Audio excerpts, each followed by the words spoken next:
Your life is a massive playground of infinite, amazing possibilities shaped by your perception, thoughts, and actions. In other words, you are the creator of your reality.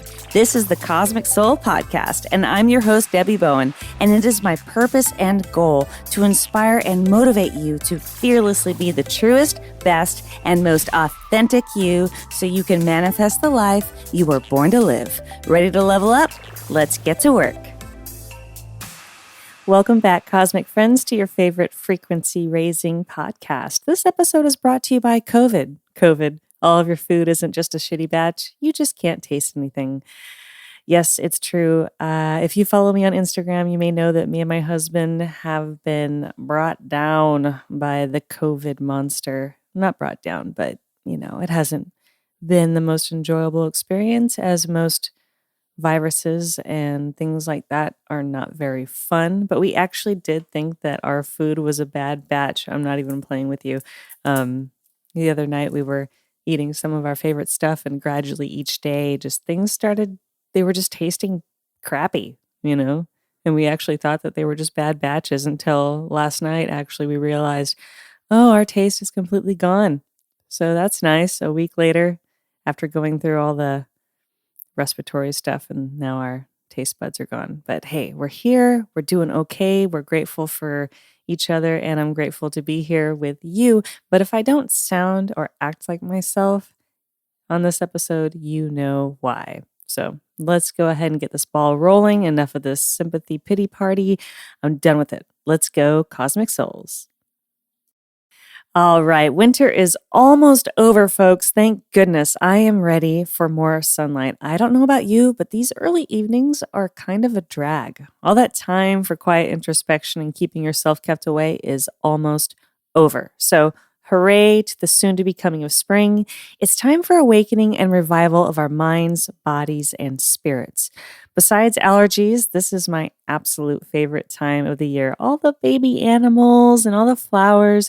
We get to unveil our newness to the world and celebrate it. Our tarot card for today's episode is one I really hope you'll meditate on and do your best to integrate into your own life. This card perfectly aligns with the anticipation of spring and shows us how to be confident, bold, and optimistic as we shed our old skin and crawl out of our caves and raise our heads towards the sun. I give you the Queen of Wands. The Queen of Wands sits upon a throne decorated with lions, symbolizing fire, courage, and strength. There are sunflowers in her left hand on her crown and behind her, symbolizing life, fire, creativity, fertility, joy, and satisfaction. In her right hand, she holds a wand with a small sprout springing to life. Oh, just like spring. At her feet sits a black cat, and it's telling us that this bold and charismatic queen is also in touch with her shadow self, also known as the darker or lesser known side of her. A little extra fact about this particular queen: she is known as the witch of the deck, and not solely because of the cat. She truly is all-powerful. The Queen of Wands is extremely creative, outgoing, and determined. She is fiery, full of energy, and will stop at nothing to see her goals met.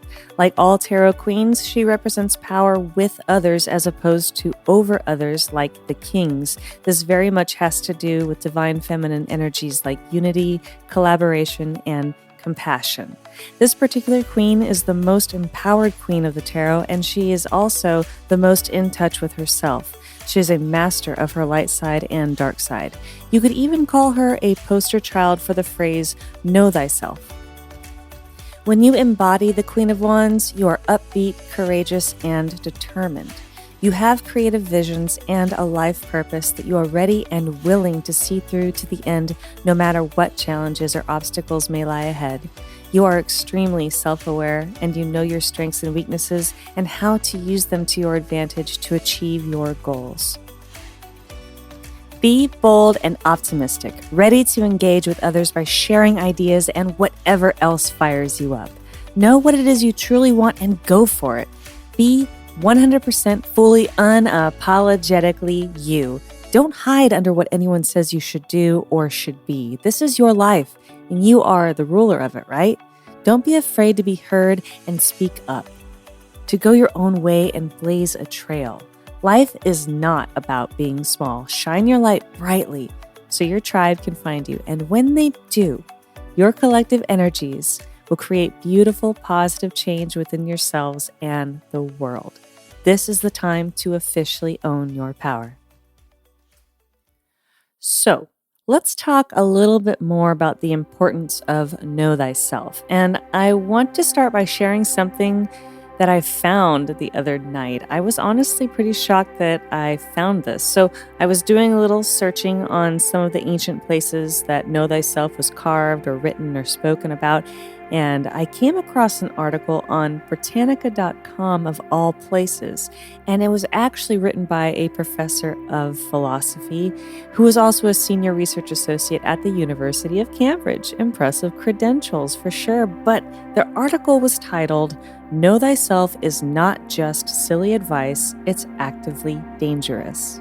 Like, what? That makes me just a little skeptical about those credentials. Anyways, I'm not going to get super into it, but basically, the article compares the application of know thyself to us being so tied with our own self-image that when faced with any sort of change or possible restructuring of values, we would never grow or acknowledge them because of being so caught up in said self-image.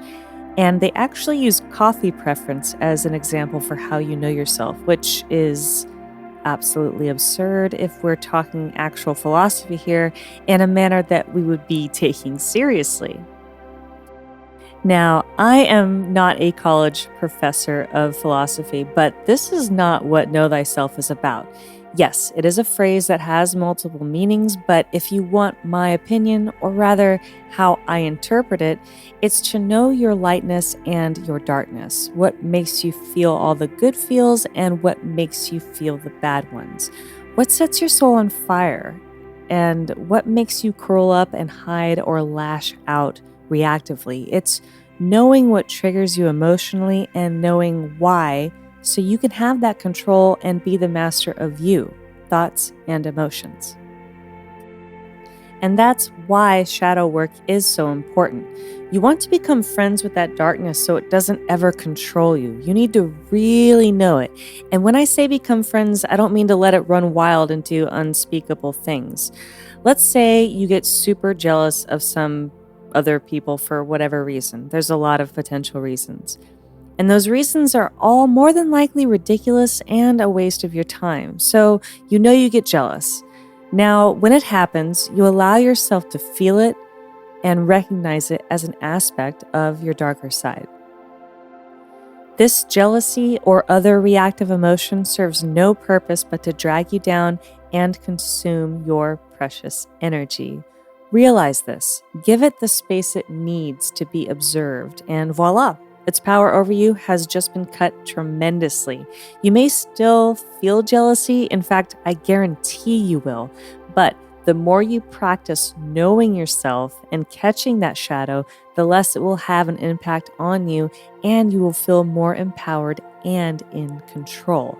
And with that kind of revelation, you will start gaining more and more confidence in all areas of your life. Basically, guys, know yourself, know your truth. Couple that with what you want to achieve, along with focused action and unwavering optimism and confidence, and you'll be an unstoppable manifestation machine of brilliant light. Today's Oracle card really wanted to share its message with us. I asked for a card that would pair well with the Queen of Wands, and I pulled this particular card, checked out the message, and was just like, I don't know. Maybe I didn't ask the question the right way. So I slept on it, came back the next morning, and pulled this card again. So listen up, Cosmic Souls, because this is a direct order from the cosmos. This is from the Starseed Oracle, and it is big picture thinking, Pleiades energy, visionary, inspired ideas. The Pleiadians are our cosmic cousins. They're here to remind us that it's never too late to learn new things and change the future. You're being called to be a visionary for the planet, to take a breath, shake off whatever you've been taught about the world, and hold a new vision for humanity. You're likely a natural big picture thinker, here to generate ideas for the future. here to birth a new age and dream a new world into being. The future will be woven by dream makers like you, by those with enough courage to question the way things have been and envision new possibilities for the planet. The world needs more artists, dreamers, inventors, and visionary thinkers. Perhaps you've had an idea recently that you're being called to usher in. If so, this card is your confirmation that it's divinely guided. The Pleiadians support us in this important stage in Earth's development. They want us to know that the decisions we make today will affect the well-being of our planet and all its species. They're calling on you to be a leader of the future, to hold a clear vision of what's possible, to trust that vision and follow it through with daily action, to dream a new world into being, to hold your mind open and try not to worry about what others think, for it takes great courage to pave a new path, to trust a vision before its reality. The Starseed Soul Inquiry on this card says, how are you being called to step up and lead? What new ideas or creations are you being called to pursue?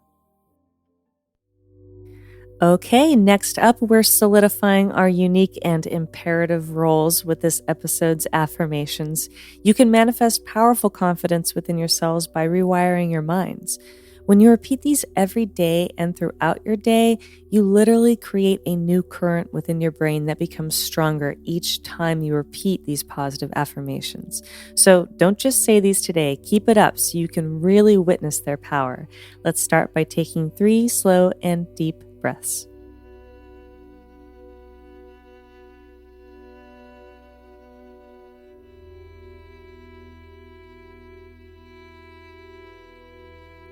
Now, repeat after me. I am the creator of my experiences. I am the creator of my experiences. I am the creator of my experiences. I am looking forward to each day with an expectation of good. I am looking forward to each day with an expectation of good.